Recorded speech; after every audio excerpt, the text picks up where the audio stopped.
Étudiantes et étudiants SMC4 et SMP4, bonjour, avec vous Madame Alaoui Belghiti. Cette séance, il va être consacrée à l'explication du TD de cristallochimie, la première partie de la structure cubique. Et la deuxième partie, vous allez la trouver dans un autre dossier qui va traiter la suite. Allez, bonne lecture. Alors, la première partie, grand A, elle concerne, comme nous avons dit, la structure cubique. Et l'exercice dit, chacun des éléments lithium, argent cristallise dans le système cubique. Et vous avez dans les données le lithium. Nous avons donné la masse volumique, ρ, en grammes par centimètre cube. Et nous avons donné aussi le paramètre de maille en angstrom. Pour l'argent aussi, nous avons donné le paramètre de maille et la masse molaire. Et la question dit déterminer le rayon du lithium et le rayon d'argent, c'est-à-dire RLI et R de AG. Alors, on sait bien que pour un système cubique, le volume, c'est A à la puissance 3, le paramètre de maille au cube. Alors, en regardant cette question, ça nous paraît facile parce qu'il y a toujours une relation entre le paramètre de maille et le rayon. Donc, il suffit de l'appliquer et de trouver la valeur de R. Mais il faut faire attention parce que dans cette question, nous n'avons pas précisé quel système, pour quel mode de réseau le système cubique il cristallise. D'accord? Donc nous savons, d'après la cristallographie géométrique, qu'on peut avoir le mode P, le mode I et le mode F. Donc je dois me demander, est-ce que je vais appliquer A égale à 2R, puisque le mode P, j'ai le paramètre de maille égal à 2R, ou bien je vais appliquer A racine de 3 égale à 4R, ça veut dire que la tangence est suivant la grande diagonale, donc on parle du mode I, ou bien est-ce que nous avons le mode F, d'accord, pour lequel la tangence est selon la diagonale de la face, donc ce qui nous permettrait d'écrire A racine de 2 égale à 4R. Donc là, j'ai trois possibilités. Donc pour le moment, le paramètre de maille ne me sert pas à grand chose et ne m'aide pas à résoudre le problème. Donc je vais regarder une autre donnée.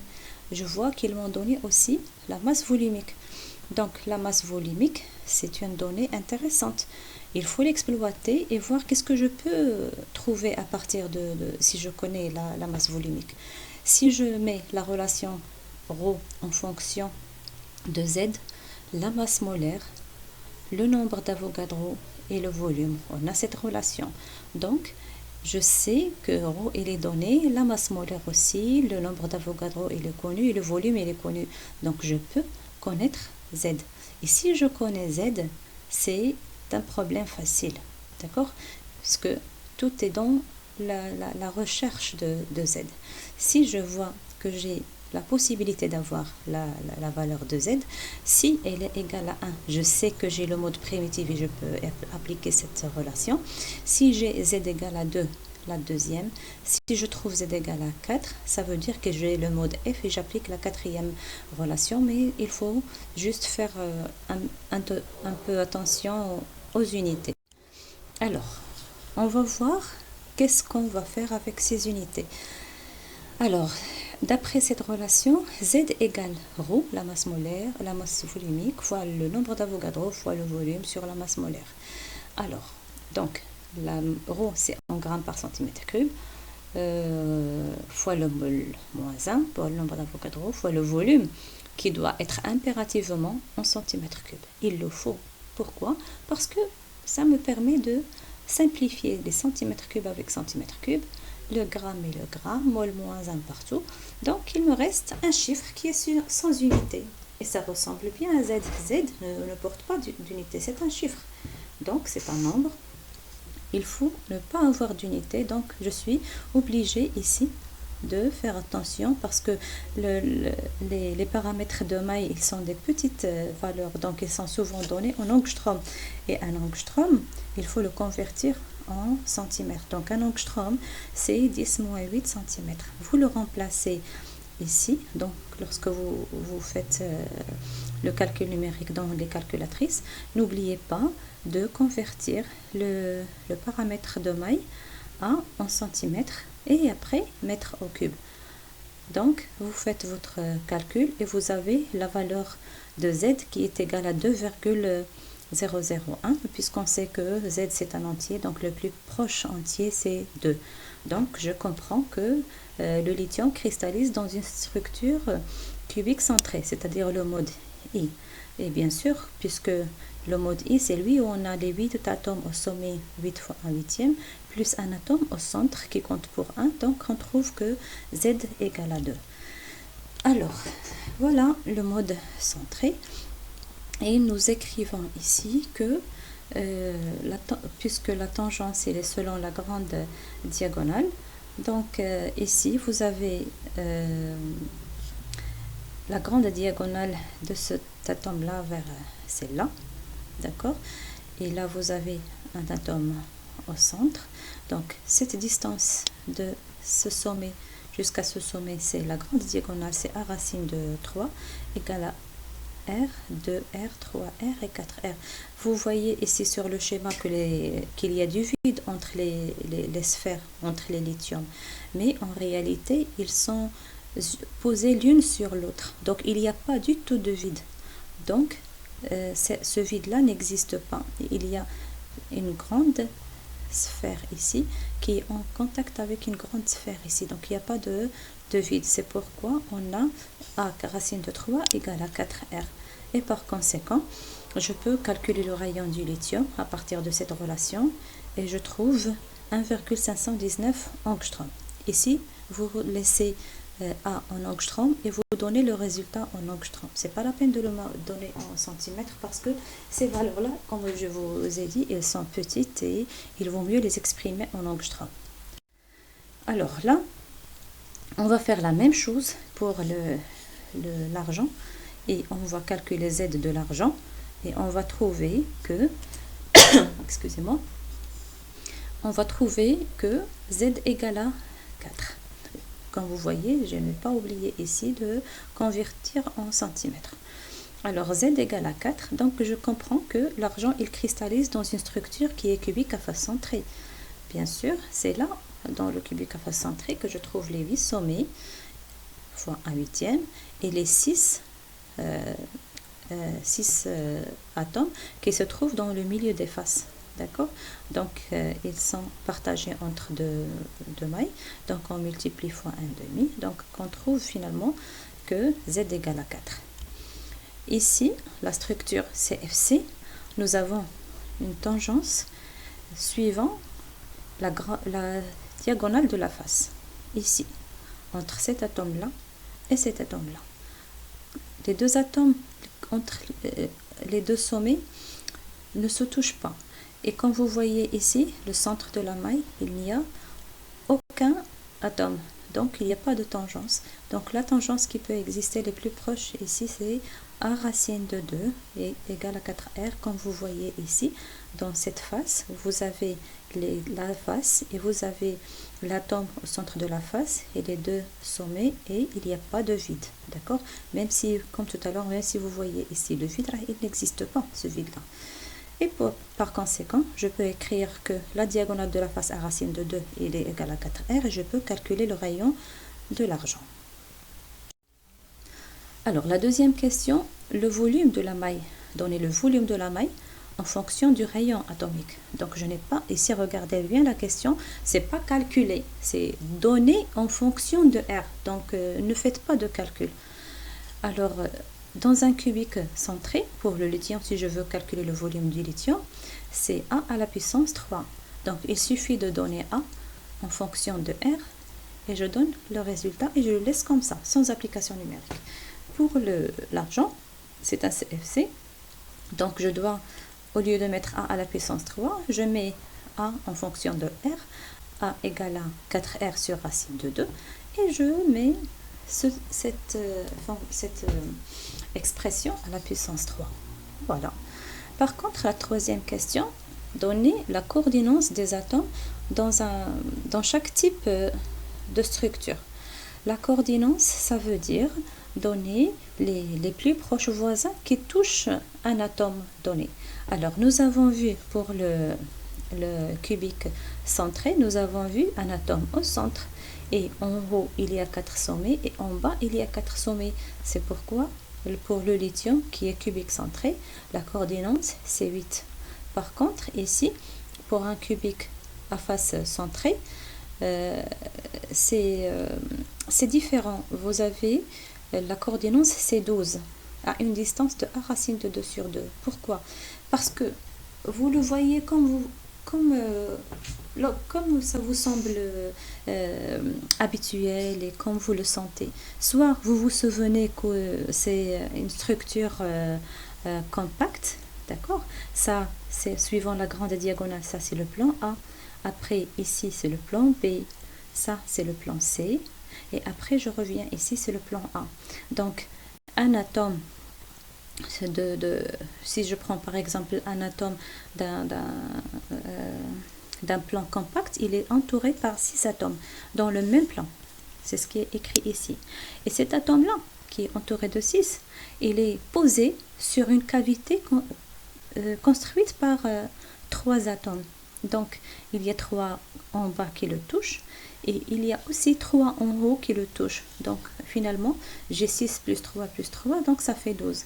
Vous pouvez le voir d'une autre façon. Si vous ne voulez pas prendre les choses comme ça, vous focalisez sur un atome, par exemple celui-là qui est au centre de la face, et je vais chercher la coordinate 12. Allez, on va les trouver 4 par 4. D'accord?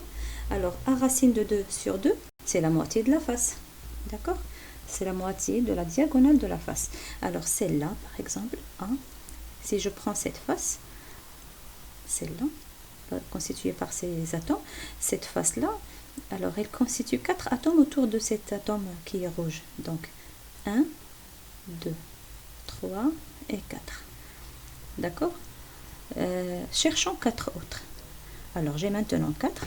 Je vais aller chercher a racine de 2 sur 2. Par exemple, celle-là, il y a cette distance qui est égale à a racine de 2 sur 2. Pourquoi? Parce que je vais ici faire a sur 2, a sur 2. Donc, automatiquement, ici, j'ai racine de 2 sur 2. Alors, la deuxième, c'est celle-là. Parce que vous avez ici a sur 2, a sur 2. Donc, cette distance, c'est a racine de 2 sur 2.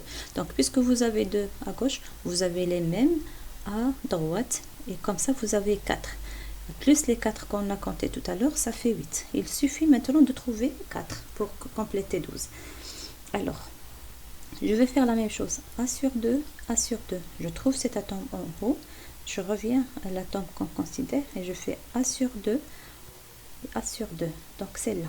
Donc, cette distance, c'est aussi a racine de 2 sur 2. Donc, puisque j'ai en haut et en bas, je peux trouver dans la maille à côté les centres des faces qui sont à côté. 1 et 2. Donc, ça va me faire 4. Donc, 4 et 4 et 4, finalement, je trouve 12. Pour la quatrième question, l'empilement des atomes ne permet pas l'occupation totale du volume de la maille. Le vide limité par un certain nombre d'atomes est dit site interstitiel. Ça veut dire quoi? Ça veut dire, même si je serre avec les atomes rigides, qui sont solides, qui ne sont pas, on ne peut pas les déformer. Donc, même si on les met côte à côte et on les serre, obligatoirement, il y a un vide entre les sphères, entre les atomes.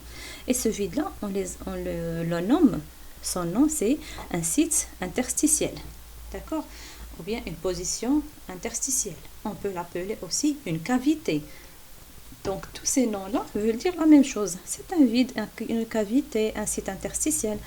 Donc, il peut avoir deux formes. Soit sous forme de site tétraédrique, c'est-à-dire entouré par 4 atomes, ou bien site octaédrique, c'est-à-dire les plus proches voisins sont 6. Alors, cherchons.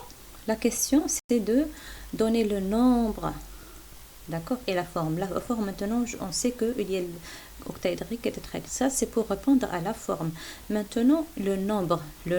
Alors, quel est le nombre de sites octa et le nombre de sites tétra dans un CFC? C'est une information qu'il faut impérativement prendre. Parce que le jour de l'examen, ce n'est pas le moment de les chercher. Il faut les connaître. Et dès que je pose mon regard sur la structure, je dois être capable de localiser ces sites. Parce que c'est là où ils vous demanderont de mettre cet atome, ou bien un autre atome, ou bien un cation, ou bien d'insérer un anion dans les sites tétra, ou bien dans la moitié des sites tétra. Si je ne sais pas où sont les sites tétra, là, je ne pourrai pas répondre. Donc, il faut que je sois capable de les rapidement connaître. Alors, regardons pour un cubique à face centrée. Voilà, c'est ceux en bleu, ce sont les sites, et j'ai mis ce sont les CFC. Et là, en noir, j'ai mis les positions des sites octaédriques. Alors, celle-là au centre, il est entouré par 1, 2, 3, 4 dans le même plan, un en haut et un en bas. C'est pour former le site tétraédrique. La même chose, si je prends 1, 2, 3 et 4 avec celui en bas et celui en haut, je vois que la moitié de l'arête, c'est aussi un site octaédrique. Donc, dès que je trouve une arête, la moitié, c'est un site tétraédrique avec le centre. Donc, le calcul, ça devient facile. Hadi li hiya au centre, il est propre à la maille, c'est 1 fois 1. Et les 12 qui sont dans les arêtes, chaque arête, elle est commune entre 4 mailles. Donc 12 fois 1 quart. Ça nous permet de faire le calcul et je trouve que j'ai 4 sites octaédriques par CFC. Alors maintenant, il faut localiser les sites tétraédriques. Alors vous avez toujours cubique à face centrée. Il faut être capable, dès que je vois la structure, je dois dire les sites tétraédriques, ils se trouvent dans cet emplacement. D'accord? Il faut être très très vigilant, très rapide, faire la transition pour même laisser le temps pour aller résoudre d'autres choses, faire des calculs. Vous avez plein de choses à faire dans un exercice, donc ne restez pas bloqué à chercher. Ce n'est pas le moment de chercher où sont. Il faut les localiser et dire voilà, là c'est un site tétraédrique, point. Je passe à autre chose. Alors, les sites tétraédriques dans le CFC, vous retenez très bien qu'ils existent dans Z égale à 1 quart. Nous avons 4 atomes à l'intérieur de la maille. Et vous avez 4 atomes aussi, 4 positions tétraédriques dans le site, dans la côte Z égale à 3 quarts. Parce que chaque emplacement, c'est un site tétraédrique. Si vous regardez le petit cube d'arête A sur 2, vous avez 2 en haut et 2 croisés en bas. Ici, c'est un tétraédrique. Si vous vous focalisez sur celui-là qui est devant, vous avez 2 en haut et 2 en bas qui sont croisés, 2 en haut et 2 en bas croisés pour chaque emplacement. Donc vous avez 8. Et là, vous jetez juste votre attention à ce que 4 et 8, c'est Z. C'est 2 fois Z. C'est logique parce que les sites tétraédriques, ils sont plus petites, donc ils sont plus nombreuses. Ils sont plus grandes. Donc bien sûr, je ne vais pas trouver beaucoup. Donc ici, c'est Z. Et les sites tétraédriques, c'est 2 fois Z, le double.